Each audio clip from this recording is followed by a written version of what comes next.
Welcome to part 2 of our Biases of the Mind series, where we will explore the self-serving bias. Let's dive in.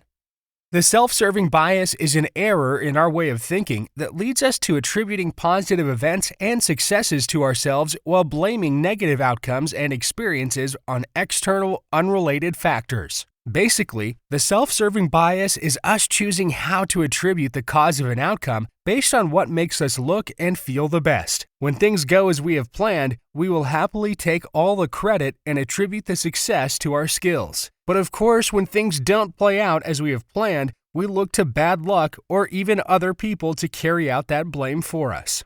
The self-serving bias leads to us only seeing the positive aspects of ourselves, but failing to acknowledge our flaws altogether. What flaws, we might ask? Because of this, we often end up carrying those flaws around with us for our entire lives. Let's break it down further by looking at an example. As Kevin leaves the library to take the 2 exams he studied for overnight, he feels extremely confident. There's no way I didn't ace them both, he thinks to himself. Later that day, the score for his first exam is posted online. I knew it. I made a 95. I made the perfect study guide. Nobody can prepare for tests as good as me. I am going out to celebrate tonight. A few hours later, the exam score for Kevin's second test is posted online. A flipping 69? How? This teacher's exams are literally impossible to make an A on. She didn't even cover half of the material in class that was on the test. I hate this teacher, and it's her fault I failed this exam.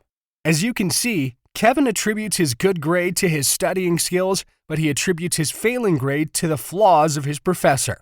Because Kevin solely focuses on his success and overlooks his failure, he never considers adjusting his study habits to better suit that professor's course. He goes on to fail the course and will retake it next semester.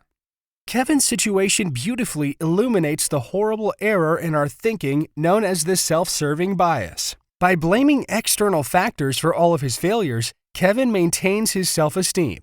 By attributing every positive experience to the effort of himself, he enhances his self-esteem. You will never hear Kevin attribute his good grade to the test being overly simplified, nor will you ever hear him attribute his failing grade to a lack of preparation on his part. It's simple.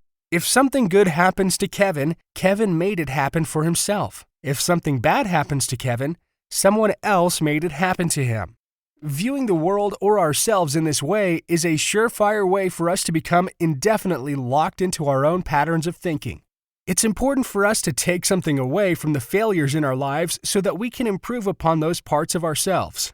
Having our vulnerabilities exploited is not such a bad thing so long as we patch them up after they've been brought to our awareness.